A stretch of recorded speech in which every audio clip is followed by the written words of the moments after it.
have a very special coach when he will go out there and spend the money to make sure that this place gets the fans in there, not like that Alex Box or LSU needs Jay Johnson to pay for the students, excuse me, to get into the stadium. Sorry, that was unprofessional. But he did. In case you missed it today, Jay Johnson's going to be paying for tickets yet again, like he did in the 2023 regional, and I'm sure he'll do it again in the super regional, to be in Alex Box for what will be tomorrow the start of a very electric weekend for the Tigers. Now, we've broken this series down. We'll talk about Jay Johnson's press conference out of the gate here tonight, but Jay Johnson doing what needs to be done. And all I'm going to say is this. There's going to be a time, probably next Monday, but there's going to be a time when you and I are going to have a conversation about, well, basketball's getting a lot of funding, football's getting a lot of funding, and the administrations are the ones that are helping to push this. You got Scott Woodward out there doing interviews saying that there's a negotiations happening in reference to a new arena, which a new arena is absolutely needed at LSU for basketball. But don't forget about Jay Johnson. We'll talk about Scott Woodward here in just a moment, as well as he made some comments in SEC spring meetings. We'll talk about that here tonight as well. But got to start off the show here by saying, I don't know if you guys saw this, but the EA Sports College Football 26, the trailer is out. I love that coaches are in the game. I always hate the fake coaches. Always. Absolutely always. Can you imagine now if Steve Sarkisian, for whatever reason in a video game, gets fired and you hire him as your OC? Could you imagine that? Having real-life coaches in the game is going to be very interesting. I love that. I'm glad the coaches are doing it. But I saw some of the highlights for the Road to Glory. In case you don't know what I'm talking about, the Road to Glory, and in case you don't know what the coaches never, real-life coaches never used to be in the real game, which now that they're in it, it makes it very more realistic. But the Road to Glory is when you do a singleized player and you go through high school, you go through college, and sometimes you can link it into the NFL if you play your cards right. But I am always fired up, and it reminds me of what we did last summer. Guys, we were out last summer. My wife and I went to New York with our good friends over at Warner Brothers. Joe DeLeon and myself got to play the video game the day before. And I love the game from last year. Needed some tweaking, but a really good overall game for the first rendition of it being back. But the Road to Glory's got to change. The progression in getting better in that game is too difficult. Way too difficult. You couldn't progress fast enough to get better enough quickly enough. So you'd have to play 4 years for that to happen.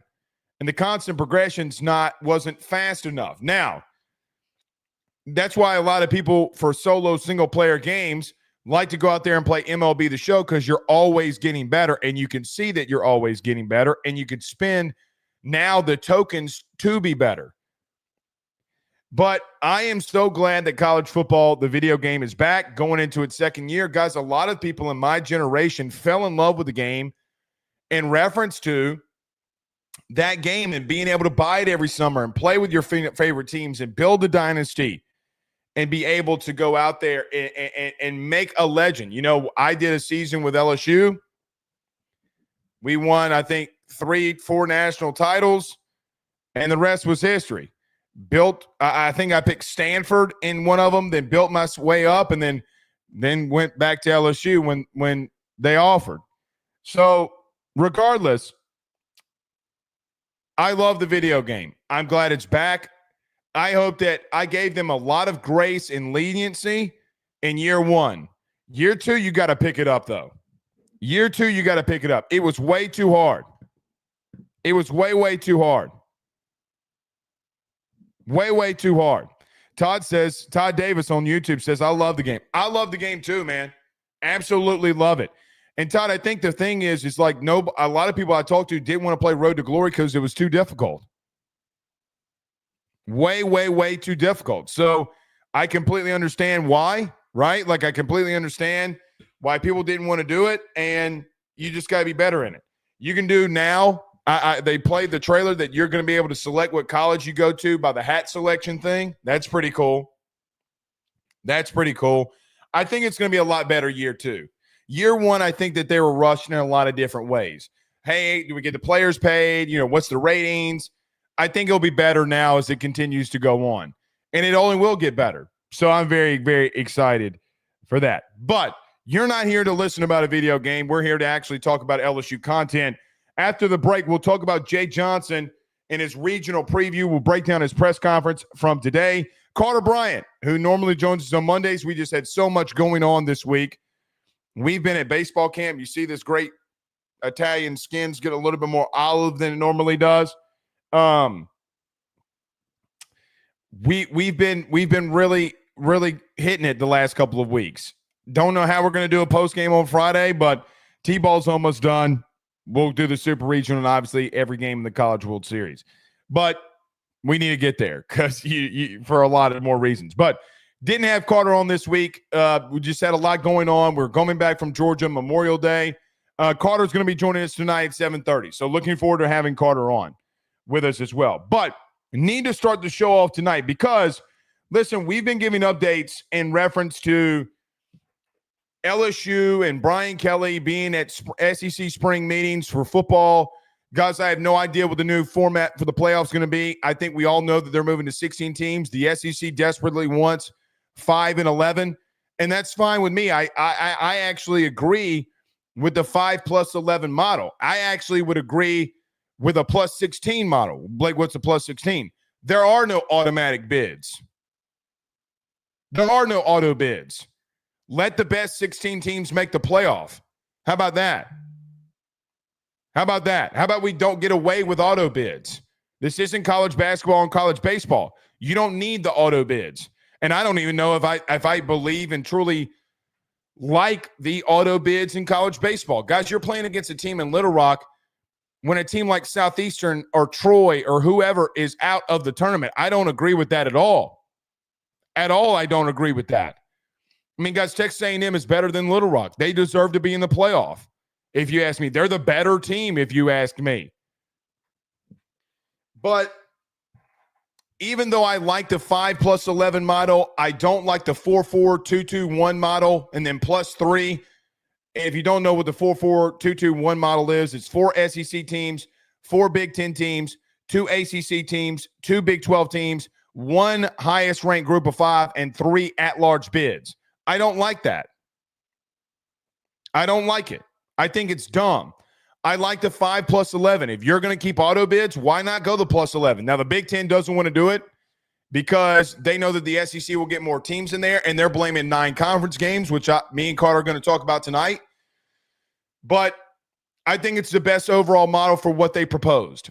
I would go +16 or just do no automatic qualifiers. Let's get the 16 best teams in there. And if 17 teams at 17, 18, 19 want to bitch about it, well, you should have done more. I mean, we could bitch about it all we want, but you should have done more. Let the highest 16 teams into the playoff. That's what I think we should do. But Brian Kelly has made a lot of to-do about the 9 conference games, wanting to play the Big Ten.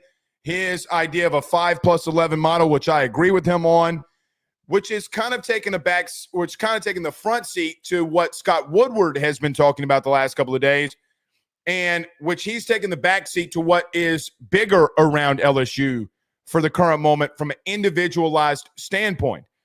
So Scott Woodward this week at SEC spring meetings talked about, and the first thing that he talked about that we heard from him is that he talked about he's very worried about where the sport is going. He doesn't know how they're going to get the financing. He doesn't know how we're going to continue with this current model. Well, you know exactly what you're going to have to continue to do because this doesn't change. The House settlement case doesn't change any of this. It doesn't change anything. NIL and revenue sharing is still going to be a thing And you got to be ready for it. He's got the toughest job in America. He's got one of the toughest jobs in America, does Scott Woodward right now, having to figure out every single little detail of what they're going to do. But it was something that Scott Woodward said this week a couple of times, and he said it to Scott Rabelais from The Advocate as well. And I highly suggest you go read that article. But in that, he talks about getting the financing to be able to fund everything. Well, then, brother, in the same article, you announced previously, even though that you know that revenue sharing was coming, that you wanted to build a new arena for basketballs and women's basketball, men's basketball, and other events that you could have there. That might have to go on pause. See, I think that in these athletic departments, everybody keeps complaining about the financing that's going on in football. No, you're not complaining about the financing that's going on in football. What you're complaining about is that you don't know how you're going to keep all the other sports. That's really what you're talking about. Because football, baseball, and basketball, and for what it's worth, women's basketball is going to have the backing from a financial standpoint to be able to make it. The other sports will not. They will not. We in college football have gone so long allowing institutions to make a shitload of money, ungodly amount of money, and now the players are having to get a piece of it. And now the adults at the table are scared of what's happening. Guys, for what it's worth, LSU cleared, and I don't want to hear about their auditing. Guys, they cleared $100 million last year. Cleared. Well over. Cleared $100 million. And you're trying to sit here and tell me that they're broke. I don't want to hear, Blake, they were in a deficit. No, they weren't. No, they weren't. They may have some debts in other places, but just because you have debt does not mean you're broke. A lot of you have debt from a house mortgage. A lot of you have college student debt. Just because you have all of that, you and I both know that you had $10,000, $15,000, $20,000 in your bank account. You're not broke.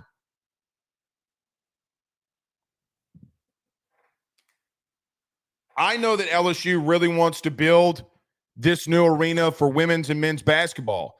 And I know that a lot of you are going to hate the take that I'm about to have here. Guys, you might have to put that on hold. If you don't have the money to build it and you're in the negotiations with builders, why are you getting yourself into a bigger risk? You'll have to go into debt, and that's okay. I don't mind you going into debt because that arena will pay for itself in time. But at the same time, don't come at me worrying about financing on paying players when you want to build a $150 million arena. You're worried about the wrong thing. So Scott Woodward has done a lot of really good things as the LSU AD. I put a line in the sand and say, I don't really want to hear you talk about financing when you're building a $150 million arena. When you're leveling a golf course to build the arena on, is what he told Scott Rabelais. And by the way, guys, they have plans to build it in 2029, maybe even open it sooner than that. Guys, I know that sounds far away, but it's not. God forbid they get that thing open in 2027, 2028. I agree with him on the sport and where it's heading from a football's direction. That's out of his control. He cannot control what the Big Ten wants to decide about a playoff. He can't control in reference to what the SEC ultimately wants to do with conference games. What he can control is preparing LSU for what will be the toughest times in sports that we've ever seen. Guys, there is no tougher time in college football than right now. None. And I do think that there's some grace that needs to be had for Brian Kelly at the current moment in some instances. Some of those instances, Blake, there's no excuses. No, there is an excuse. You have an AD out there that's pitching pennies because he wants to build a new arena, and he's going to have to go get some funding. Now, you spent a lot of money in the portal, and I'm glad you did it. You're going to have to turn right back around and go out there and pay for recruits, especially in high school. You got to find ways to do it all. And if other bodies and other sports are hurt because of it, so be it. Football's the one making all the money any damn way. Now, I would cut off my arm to save college baseball, and especially at LSU. There's no way that I am sacrificing LSU baseball for men's basketball or women's basketball. There's no way. I personally would not do that. But Jay is not getting the funding that he needs. They did some renovations in reference to the stadium. I'm glad they did it because they poured some concrete and they put some chairs in there. Like we're trying to act like that was a massive project. It wasn't a massive project. It didn't cost that much money. Legitimately, it didn't. You took out a bullpen, you poured some concrete, you put in some chairs. Good on you. I'm glad that you did it. But you need to be financing that man more before you're spending $150 million. And listen, they want to go take out a loan and do it. By all means, I don't run the institution. It's not my job to keep you out of the red. But at the same time, I am tired of hearing about financing problems. I'm a little sick of it. Because it is your job to make sure that you don't have those issues. It is your number one job as an AD. Like I said, I agree with Scott Woodward probably on 95% of this stuff that he either puts out or loosely puts out. Like I stood behind him in the whole governor's debacle, which, guys, quite frankly, I don't think that you realize just how bad things were between the LSU administration and the governor's office. You want to get into some deep sourcing? There's some deep sourcing for you. Scott Woodward was fighting for his life because a governor thought that he had the right and the privilege to fight against a sitting AD about stupid shit, about a fucking tiger going out on the stadium.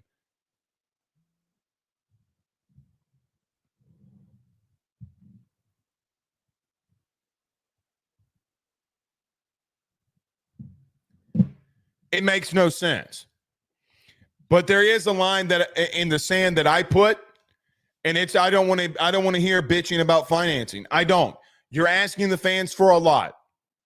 You are. You're asking boosters for a lot. You have $1 billion endowment. And I know that schools don't like coming off of that endowment. Your $1.1 billion endowment is what LSU currently has. If they wanted to pay in cash with that endowment, which they will not do, if they wanted to pay in cash to build an arena to help out athletics for once, they can do it. But your president, who was going to be a massive help for you in building that arena, isn't here anymore. He's not here anymore. And sometimes plans have to be put on pause, and that's why he says negotiations are happening. I will go deep source with anybody on this. Very deep source with anybody. I've seen a lot of bickering in college football the last week. SEC, Big Ten, 9 conference games, 5 and 11 model. Have your debates and have your quarrels. But the one thing that we're not going to argue about here is that you're not making enough money. It's just not going to happen. You got 97 signs in Death Valley. How much money are you charging for an advertisement? How much are you charging? Might have to raise the prices, brother. Might have to sell the rights to the stadium and let somebody put their business name on the field for $100 million. There's your $100 million right there.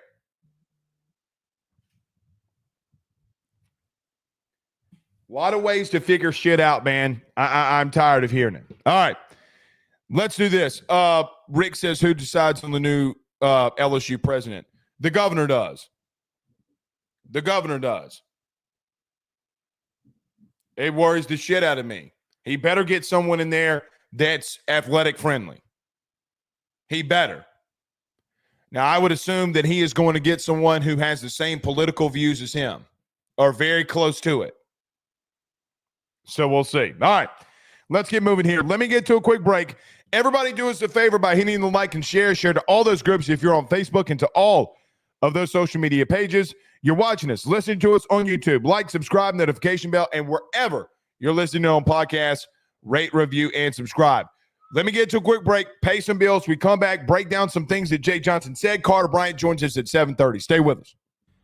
BetOnline is the fastest and easiest way for you to wager on all of your favorite sports, contests, events with the first-to-market odds and lines. Find reviews for all the news for each league, including Major League Baseball, NFL, NBA, NHL, combat sports, college sports, esports, and even golf.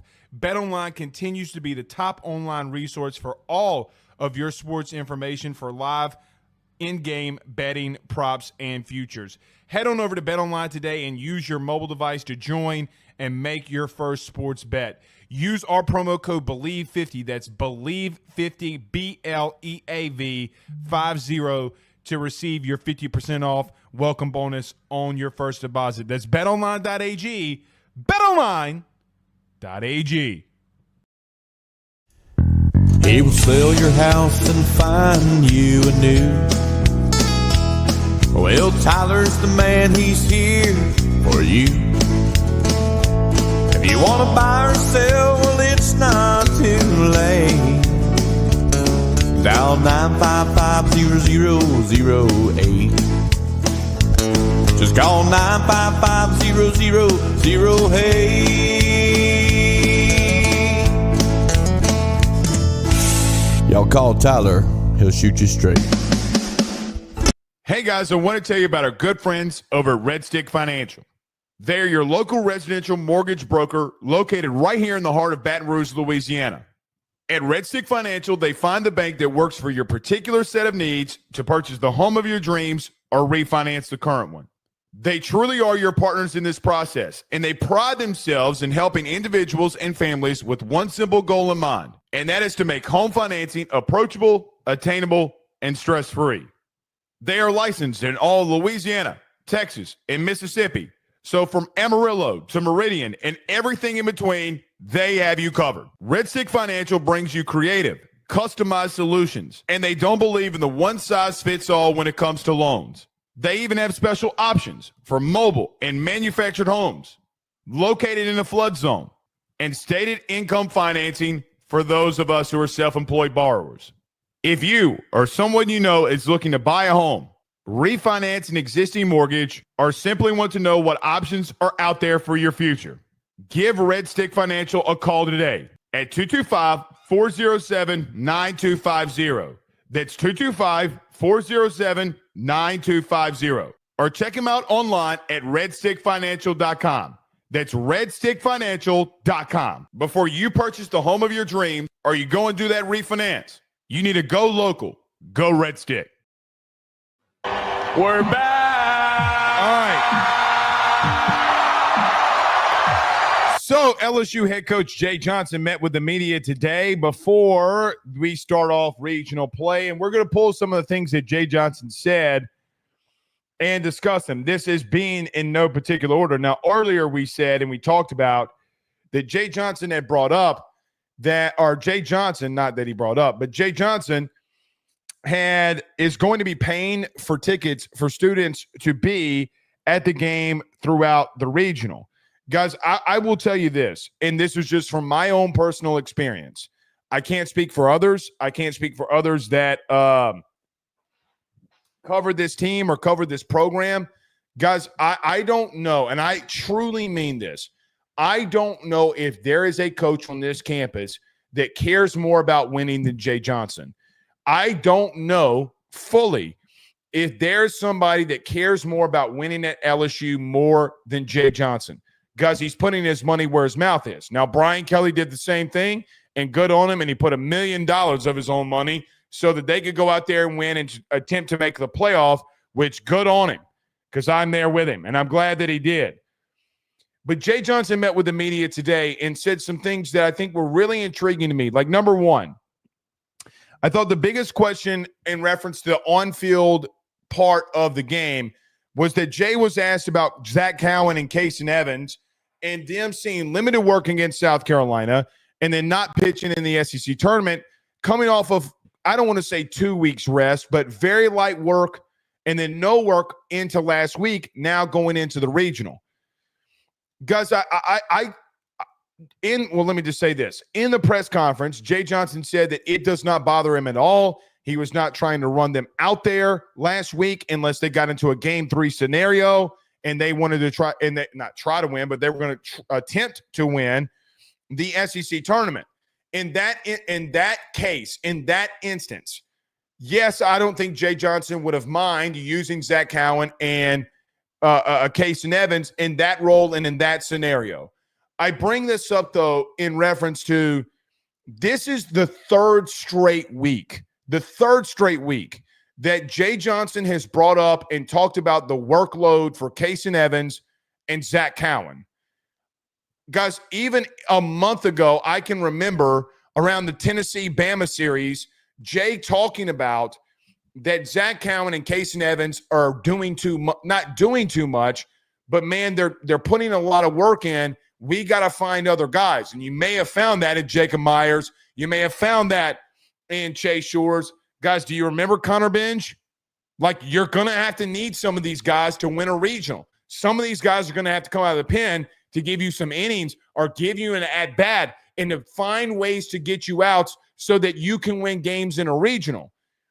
I'm with Jay on this one. Now, I know it scares people when you have a pitcher that you didn't see for a week, or that the last time that you saw Zach Cowan, he was giving up a bomb. I get that. I get and understand the worry because they've had a massive workload throughout the season. And quite honestly, they're a massive part as to why that you were able to get 19 SEC wins in the regular season and then add your 20th win when it came to beating Texas A&M in the SEC tournament. Guys, if your coach is out there talking about the workload and wanting to prepare them for the regional, prepare them for postseason play, that just tells me that your head coach truly believes that he can get away and beat teams and not have to use his most consistent arms out of the pen. Guys, you might have 4 dudes right now that you can trot out there. And Chase Shores, Jacob Myers, Zach Cowan, and Casey Evans. You might have a very, very good look of what can give you a deep run.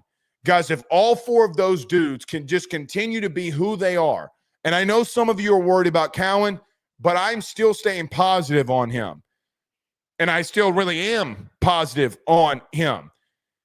If you have the 2 starting dudes in Cade Anderson and Anthony Ianson, along with the 4 high-quality arms that you can run out of the pen, it starts getting to a place for me that I look in this and say, man, you're gonna be very, very, very tough to beat, especially at home, especially in a regional, especially in the super regional. Guys, can you imagine the 6 arms that you can run out there in a 2-game sample size, especially in the supers, with Cade Anderson, Anthony Ianson, Casey Evans, Zach Cowan, Chase Shores, if he continues to do what he's doing.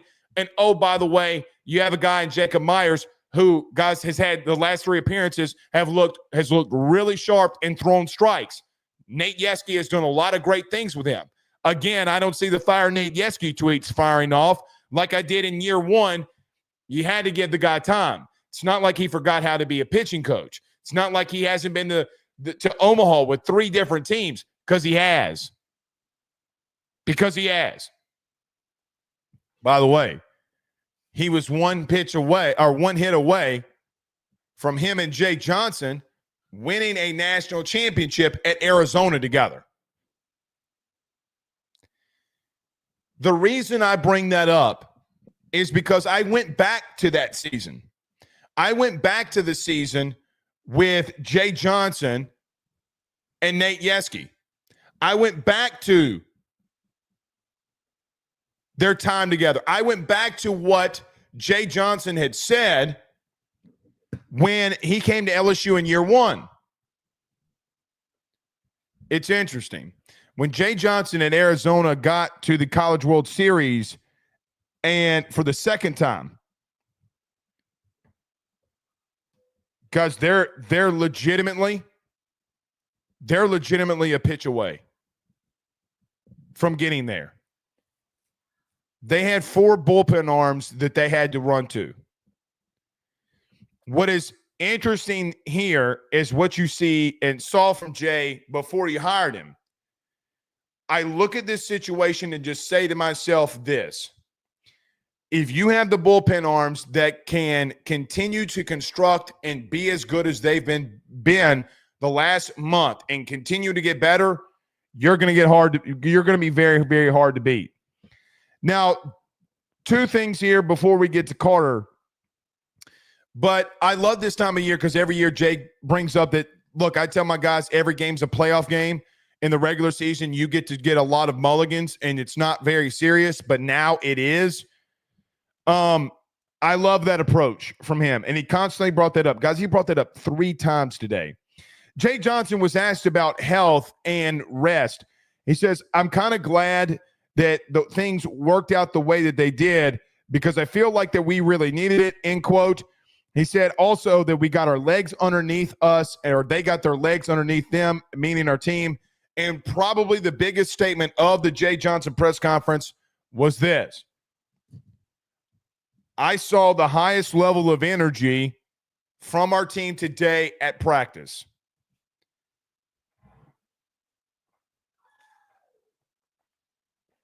That's interesting because you and I have seen this team. You and I have called out some lackluster effort in moments. Jay Johnson is normally very meticulous in what he says. But if this team, from a bullpen aspect, peaking at the right time, the 2 starting pitchers that you have, I feel as if that you're going to be very good at the plate at home. Guys, I really feel like that you're staring a run to Omaha in the face. We tip this thing off tomorrow, and we'll find out where things stand. But as God is my witness, I do think that they can do it. We'll have a time to see it tomorrow.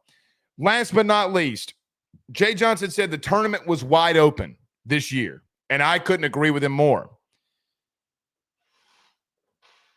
Guys, when you look at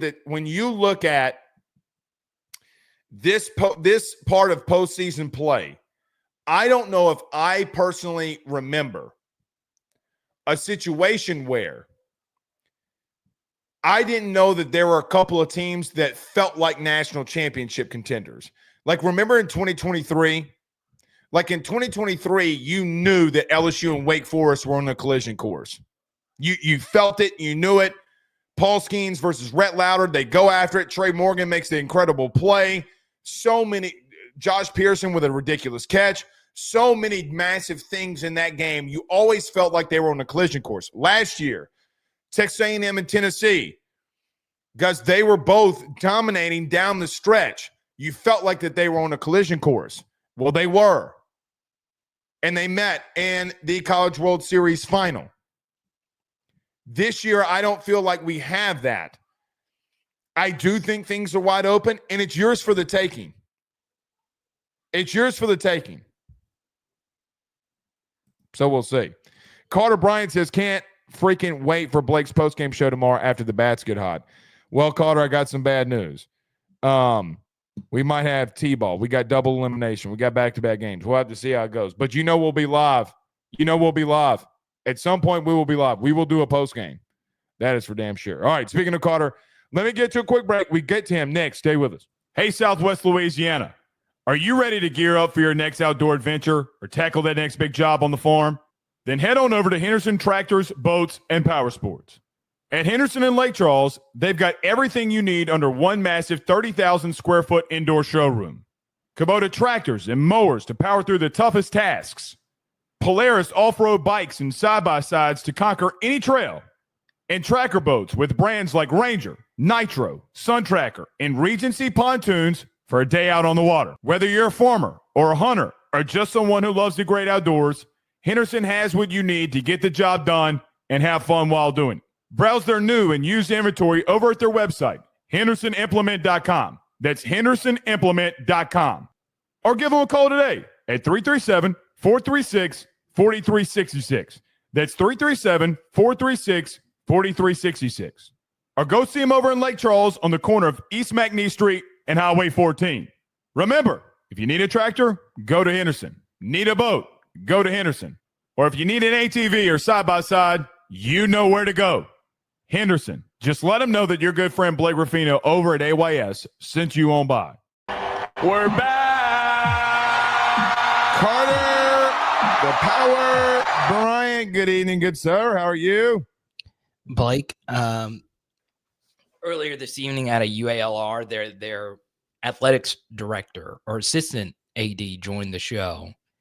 And he's gotten me thinking that it could get interesting tomorrow. So tell me that it's going to be a run rule. Make sure. I'm just going to make sure I heard this. The Little Rock associate AD says that they think that they can come to Baton Rouge in game 1 and beat LSU. Well, of course he's going to say that. If you work for them, I hope you would say that. No, you know me. I'm going to keep it real. I'm going to keep it all 100. Even if they were – no, if UALR was signing your checks, you would – No, I'm going to say they're getting their ass whooped. So you think we're – I hope you're right. I get so nervous for regional, super regional. I don't think you need to be worried about Little Rock. That's what I'll say. Now, they got hot at the right time, but they're not a great team. You should be worried about DBU. You should be worried about every team that you play outside of game 1 going into this. The Fighting Joe De Leons of Rhode Island. Everybody's sleeping on them. All right? You know, Lamar Odom and the Kardashians might show up to. So did we just put Joe De Leon, the Kardashians, and Lamar Odom all in the same sentence? Yes. They're Rhode Island supporters. Rhode Island can hit it. Look, don't be surprised if Rhode Island goes in that game tomorrow and upsets DBU. Y'all go ahead and think I'm crazy. Rhode Island, baby. They can hit it. No, but here's what I think is going to happen, though. They're going to get off that plane, and that humidity is going to hit them, and they're going to they're going to pee down their leg. That's exactly what's going to happen. That humidity, Carter, I'm just telling you, Louisiana hotter than a hoochie coochie right now. Look at this Dago skin getting darker. I'm telling you, man. I've been outside all week. Hot sun, half day, 8 to 12 p.m. But here's a problem. I have a problem with your son having a T-ball double elimination. Or double header, yeah. Friday, and then we got a tournament on Monday. Well, what time does this double header start tomorrow? We got to have the Blake post game show. 5:30. Oh yeah, you see, you can't do it then. Yeah, I can't do it. Well, as soon as we're done, we're live. I will step in and be dad, so you can. All right, I'll fly you down here. But listen, it's the last 2 games, and then we go into the T-ball playoffs now. Oh, okay. So we got playoffs on Monday. So listen, yeah, we got playoffs. Listen, just gonna throw this out there. T-ball update. We snagged some necks and cashed some checks on Tuesday. Oh, I love it. We did.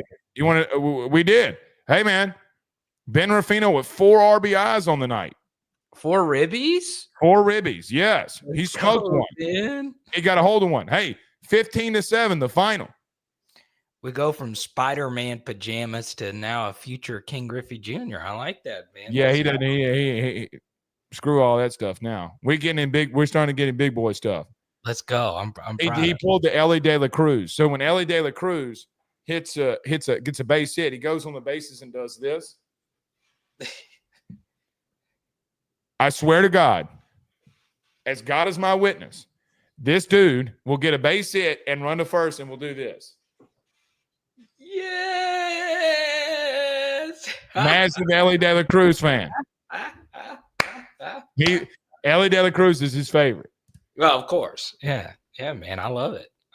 Gotta love it. All right. Well, so we will do a post game, but we'll be there Saturday, Sunday. We ain't leaving that. You can bank on that, brother. We ain't leaving there. Gotta have your post game show. We're gonna be there. I'm gonna be yelling at people. Let's go. Yeah. All right.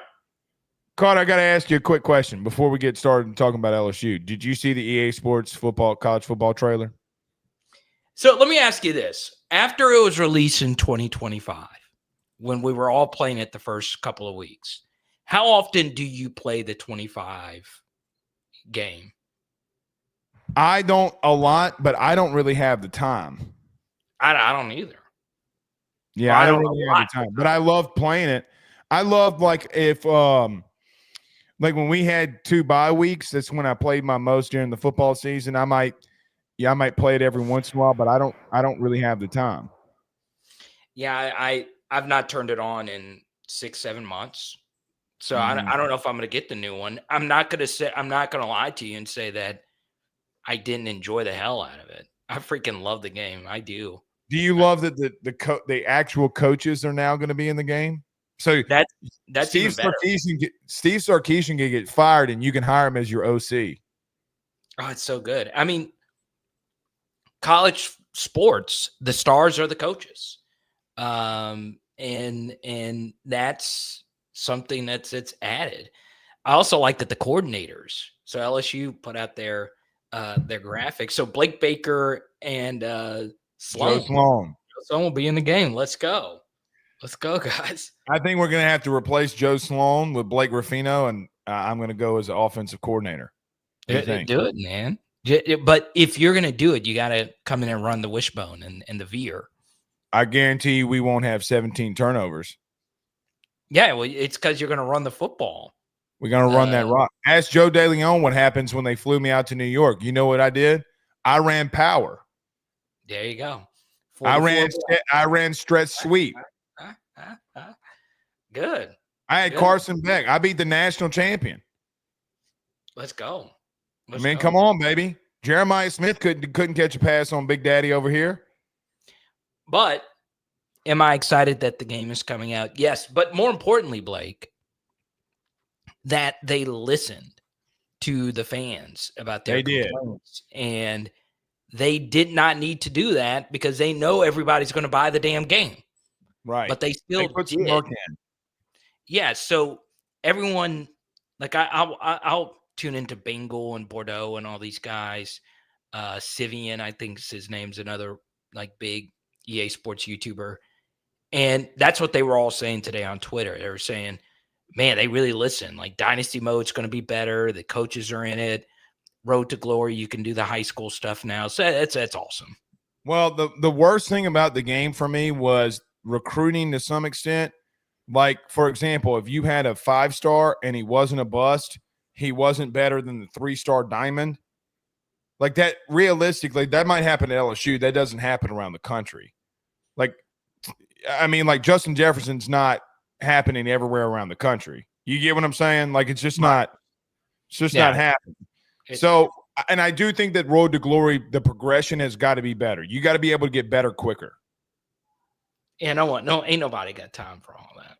Yeah, I mean, Carter, they said you can get a 99 overall rating by year 3. And I'm like, no, I want to get there by like year 1.5. Nobody's got time for that. I mean, it took me 17 weeks to beat out Garrett Nussmeier.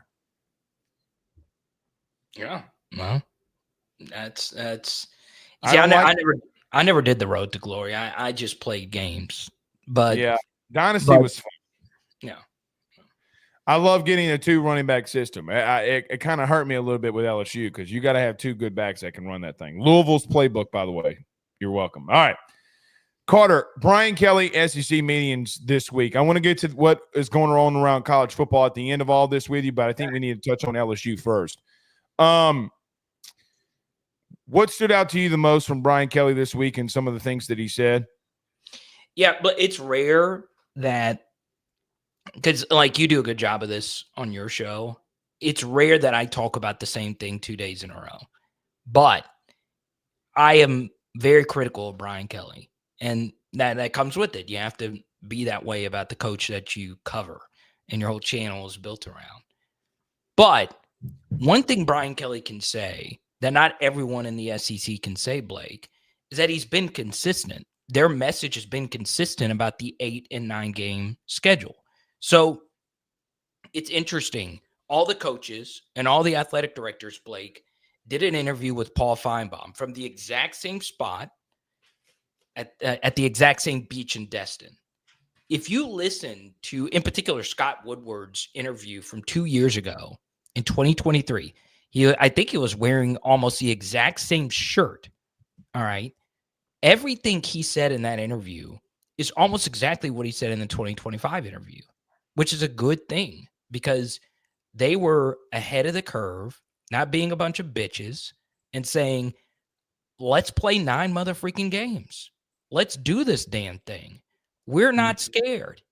And guess what they did? They said the same thing this week. While you have all these other teams wanting assurances, they want a pat on the back.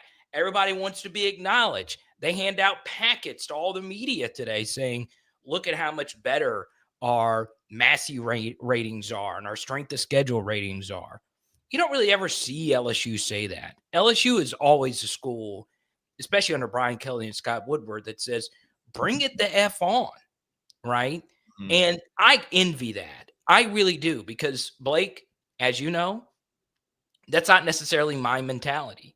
Overall, it is. I'm not scared of anyone, but it is smart to be selective who you play and how you schedule in college football, because it does matter so much. You talk about it all the time. Indiana having what they had last year really helped them as far as their schedule is concerned. You could really work your way into a bigger playoff field with softer schedules now more than you ever could before.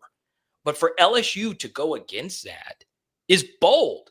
So, yes, should we want LSU to be in the playoff by now? Sure, but the one thing you can't say about LSU is that they are not a bunch of bitches. They are not afraid. They have said the same exact thing since 2023, and that's something that a lot of fans should give Bryant and Scott a lot of credit for. I got to be honest with you. Here's the thing. I agree with everything that you just said. I do think that there's a caveat to it. I massively disagree with him on moving to 9 games in the SEC because, Carter, I don't think it's built the same. Like, I don't. So the reason that this is coming up, I feel as if is because of Big Ten pressure, right? Yeah. Like, well, we're not going to go to a 5-11 model in a 16-team playoff because you only play 8 conference games. Carter, think about this. I took the last 7 in the Big Ten last year against the last 7 in the SEC. Listen to this, the top half of this. Michigan State versus South Carolina. Who do you think LSU would want to have played? Michigan State. Yeah, right. Not close. UCLA versus Texas A&M. They played both of them. Yeah, they've already, Okay. Wisconsin versus Florida. I'm not making this up. 2 teams that LSU lost to. You would have rathered Wisconsin. Yeah, of course. Yeah. The part that I make up here is that I understand the SEC not wanting to run or act as if that they're running away from anything. They're not running. It's just not created equally. So the teams in the top set or bottom 7, just to start off in the Big Ten, we went through the bottom 7 of the SEC. LSU, as an example, played 3 of them. South Carolina, A&M, and Florida, and lost 2 of them. By the way, the next one would have been Arkansas. LSU goes 2-2 against them.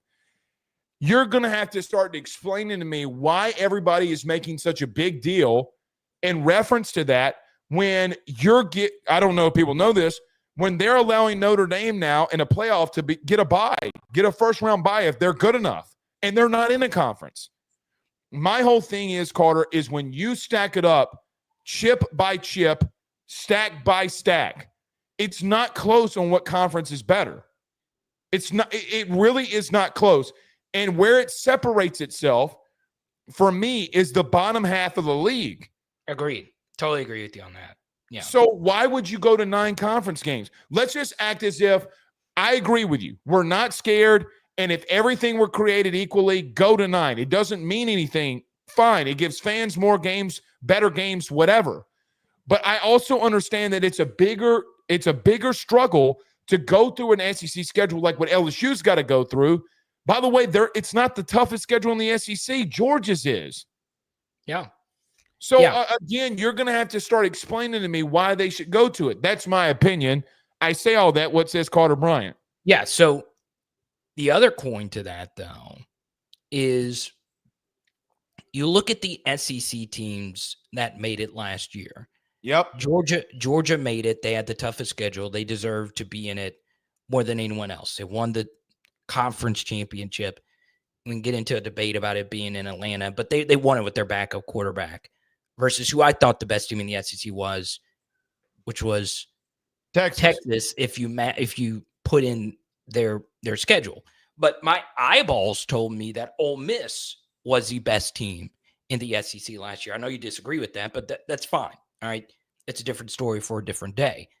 The problem, though, with only playing 8 conference games is in a 16-team conference, there's just too many teams that don't play one another. And what that does is it creates huge schedule imbalances. So let me ask you this.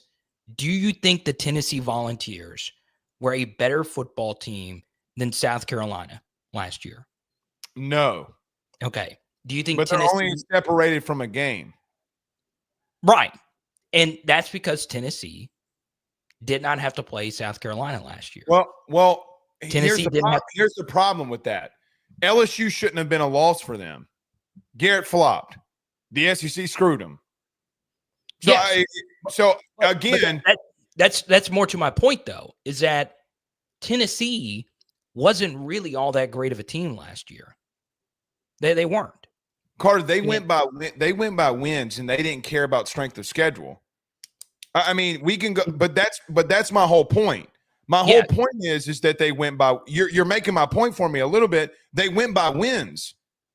Okay, but I am more so taking it from. It's not fair to some of the teams in your own conference when some schedules are so much easier than other schedules. Like Tennessee's schedule last year was so much easier than Ole Miss's schedule, than South Carolina's schedule. And that's in your own conference. Those are teams that are all in under the SEC umbrella. And when you only have 8 conference games that you play every year, you have these pretty gross schedule imbalances in your own conference. So just by adding one extra conference game, it's going to, I believe, do a better job of determining who the best actual teams in the SEC are. So that's why I'm pro. The problem with that is Tennessee did beat Bama, and Bama was the first team that was left out. Yes, and I give Tennessee a lot of credit, but that was really their only good victory that they had last year. Well, I don't know if you can say that Ole Miss for sure beats Tennessee based off the single fact that they lost to Kentucky. I mean, they were up and down. They were up and down all season long. I mean, we can't do that. And why we can't do that is I get what you're saying is it would give more conference balance to some extent. But it definitely would. That's not. Tennessee's got to flop that in 2 years. So you're right. Right now, it's good from them. And not this year, but next year, it's brutal. It's absolutely brutal. So I get what you're saying, but it doesn't change the imbalance of what the Big Ten is. You're adding basically what you're saying is let's make it tougher on the SEC, and that's the way that I hear it at least maybe, but it's not the same everywhere else. You got to give them a rent. I don't want to say you got to give them a rent a win. Carter, Michigan State, UCLA, Wisconsin, Northwestern, Maryland, Purdue. All of those teams are 0-2 the last time that they faced SEC teams. They're winless. Yeah. Winless. They're 0-14. 0-14. So I bring it up to say, yeah, that's cool and all, but the bottom, like, I get the whole Tennessee argument that you're making, but there's no way, no how, no chance that I'm making it tougher on SEC teams when the strength of schedules of massive imbalance. I mean, Carter, think about this. Penn State faced 2 teams with winning records above 550. Indiana didn't have a ranked win. Right. So I'm with you. If we're talking about conference balance, we've had this same argument in the SEC amongst ourselves. That's not the argument that we're trying to make. The argument is that we're going to have to go to 9 conference games because the Big Ten said they won't go to a 5-11 model. Yes. So you would be pro the SEC getting 4 automatic qualifiers. No. I just want the top 16 teams. And if the Big Ten beats you one year, then fine. But I'm certain as hell not making it tougher on them. So if there's a model that I like, it's the 5 and 11. Fine. I will succumb to you getting automatic bids for the conference champion. Go right on ahead. Let's decide on the other 11. I thought Brian Kelly's proposal was the best that I've ever heard. Did you hear what he said about the RPI and the committee? It's what baseball does. So you have so you're saying you want the computer, you want the computer and the committee. Not the computer, the RPI. Because if a team is 9-3, so let me give you an example what he means by RPI. SMU, Indiana, Boise State, and Arizona State, if you go to the 5 and 11 model, okay, they would be in, but the problem is that their RPI would be massively ahead of those teams that shouldn't be in. Massive. Like, for an example, Boise State would have been the 19th or 18th ranked team based off of RPI. Okay. Which was probably where they should have been. So let me ask you this. After this week, and you've heard all these arguments tooth and nail. Yeah. Are you pro going from 12 to 16? Hate it. I hate it too. Okay. Yeah, I hate it. I think they're again, me and you talked about this 2 weeks ago. It's dumbing down the regular season. Right. See, it's as much as I've sung the praises of Ole Miss, I am very happy they did not get in, because that validates the only good thing that happened to Kentucky all last year. Right. I mean, that was Kentucky's Imagine Michigan with Ohio State at the end of the year. It meant nothing. Nothing. Right. And I hate that. It's whatever at this point. But I don't know. I go back and forth on how much I'm going to love the playoff. Carter, it makes you and I that have SEC or college football channels that are national or sectional instead of like for one team, we make a shitload of money because of the playoffs. No, if I was money hungry, if you and I were money hungry, we would run out here and say, do 32 of them sons of bitches. 32. Yeah, Tennessee being in made me a lot, especially when I figured out that Ohio State fans are the most ridiculous YouTube watchers on the planet. Oh, they love me. They hate me because I went off the deep end in one of my videos and I said I didn't think Will Howard was all that great.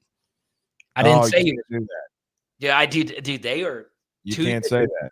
Dude, they were ready to tar and feather me. The Ruffino and Joe show got a TikTok video like 500,000 views because I defended Will Howard. They defend Will Howard like the plague, boy. Dude, God, they're going to defend him. If Will Howard is good for the Pittsburgh Steelers, oh my God, you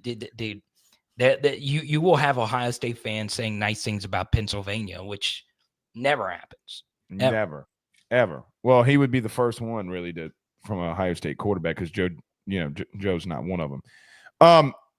Listen, I agree with the 5 and 11 model. I'll succumb to Paul's to giving you 5 auto bids, but here's the problem with the auto bids.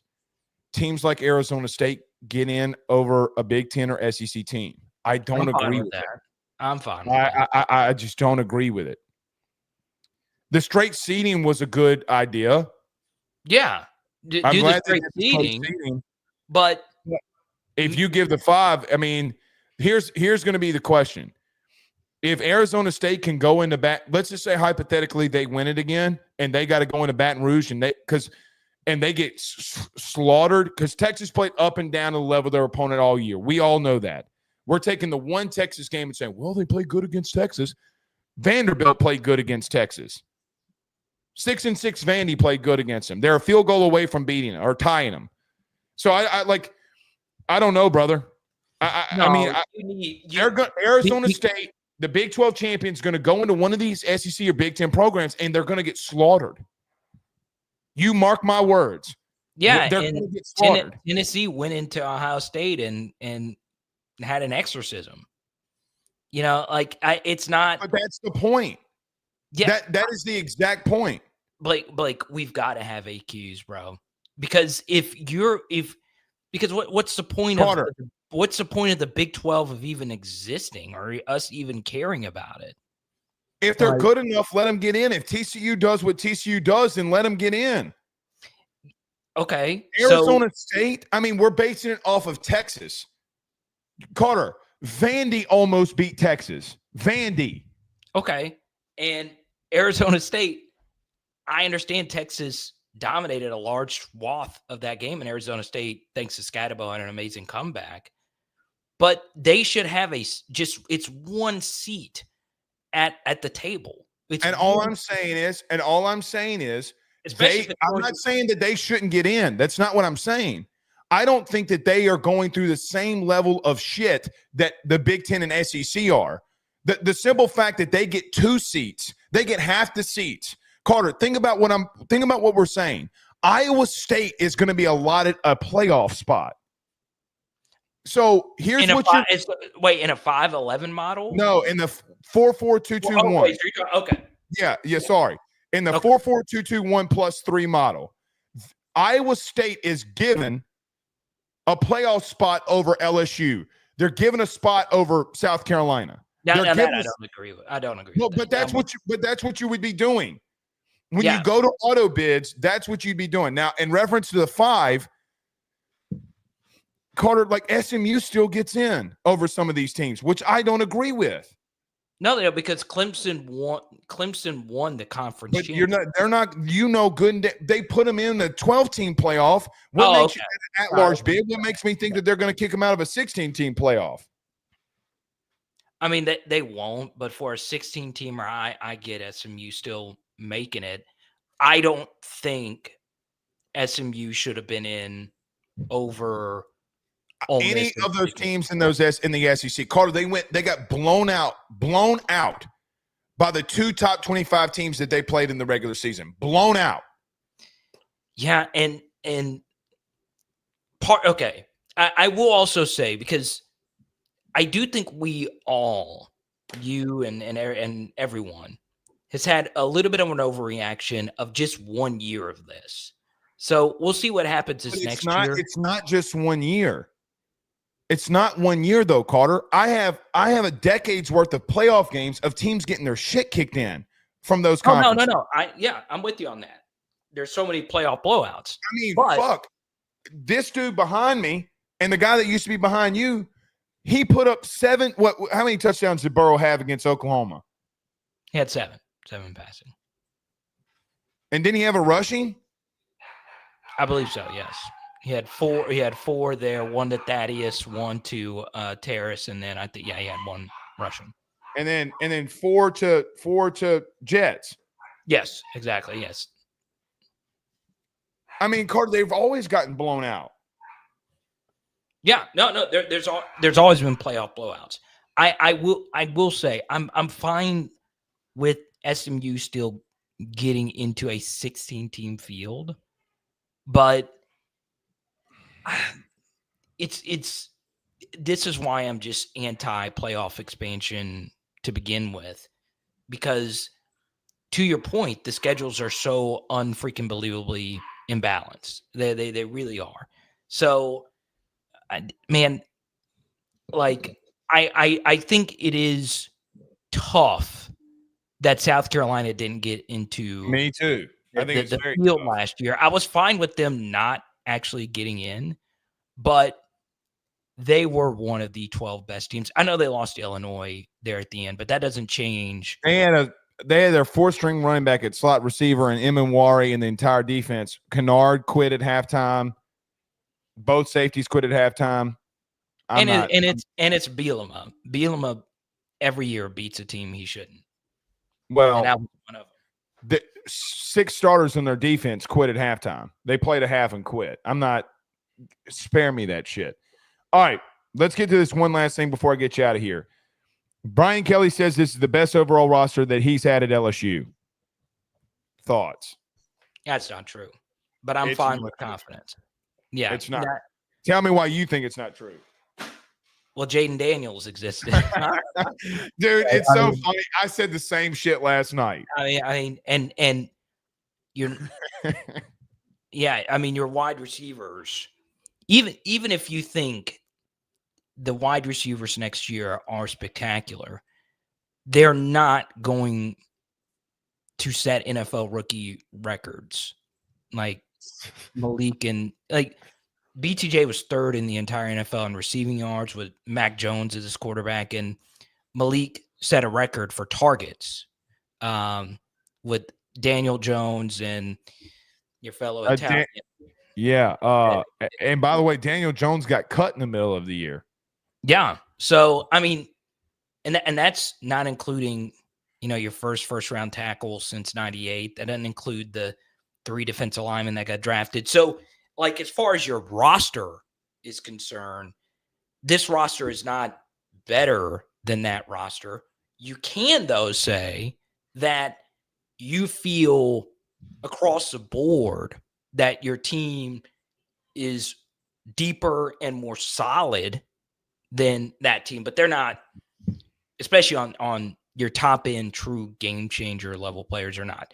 But Brian Kelly also said, kind of jokingly in that part of the interview with Feinbaum, well, every coach says this. So he prefaced that what he was saying is kind of ironic. And Brian Kelly does these kind of joking things, whatever. He gets the objection out of the way so you can't hit him with it later. He M&M's you in the 8 Mile.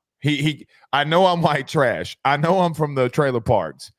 So you can't hit him on anything. Right. So but this is no doubt his second best roster.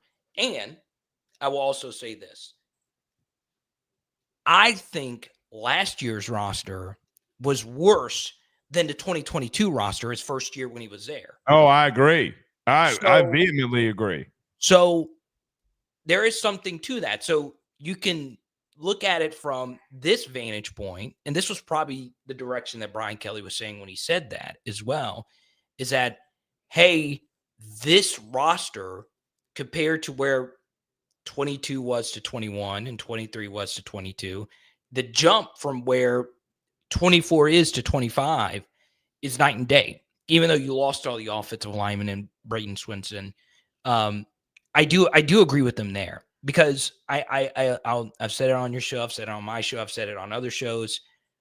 The team that was on the field versus the Florida Gators at the end of the year was one of the least talented LSU teams I have seen since Saban turned this bitch around back in 2003.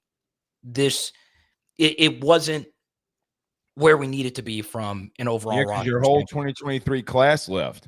Recruiting class left. Yeah, and then it just, even with that, Blake, I mean, that team just it didn't have the horses. Mm-hmm. And you're able to win 3 games towards the end of the year. Well, those are 3 of the weaker teams that were on your schedule, right? Vanderbilt was good for Vanderbilt, but they're still not a good team. They still weren't. They weren't close to you in terms of raw talent. And then Oklahoma's dog shit, and then of course Baylor, it was a bowl game, to say the least. So yeah, he bragged on those 3 wins too, by the way. And he should. He should. Why? He should. Well, okay, why? Those are 3 teams that aren't any good that they should be. Yes, but you blew 2 of them out, and it's hard to blow teams out. Okay, and Blake, the defensive talent towards the end of last year. Oh, here we go. Was so bad in particular. Okay? It was horrible. That is, I hate saying that because, there's parents of the players themselves, watch your show, watch our show, all that stuff. I've said that repeatedly because it's just true. Okay. Literally just go watch the games, and you could do it actually from 2 different vantage points. You could just watch the games without knowing the players and see that we did not have the normal LSU players. And then you could also, Blake, look at it from 2 different lenses when it comes to the actual recruiting rankings of the players. Lots of 3-star, young 3-star players that we're playing. Okay. There's a difference between a young 3-star and an older 3-star. Age matters, right? Your body's still developing. You're still learning the game. We're playing so many 18, 19-year-old players that weren't ready to play powerful. Right. Yeah, they just weren't ready. So I do agree with Brian Kelly in that this roster is so much better, in particular on the defensive side of the football than what they were last year. I agree with that.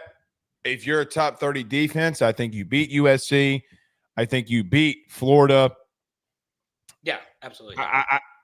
Shit, you might beat A&M and maybe split one of those games.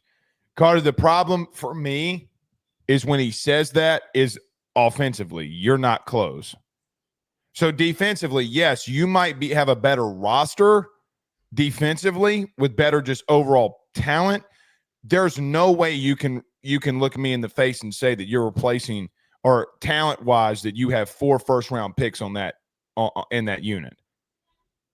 No way. It's a massive stretch. I mean, Trey Dez would have to go off. Garrett would have to stop turning the ball over. One of these offensive linemen are going to have to hit, and then maybe 1 or 2 of your receivers have got to be first-round talents, Carter. I mean, 5 first-round picks?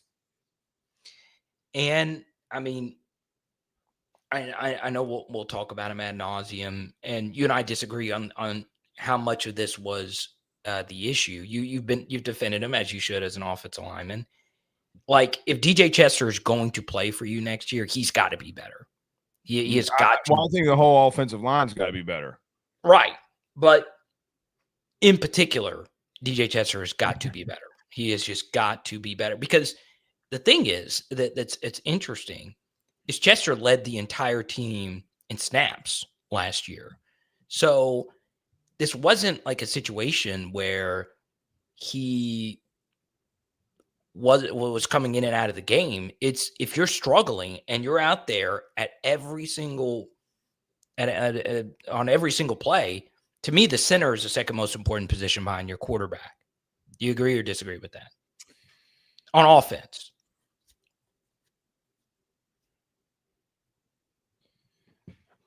I don't know. I don't know how I feel about that. Because, listen, here's the thing about like just the overall running game as an example from an offensive standpoint.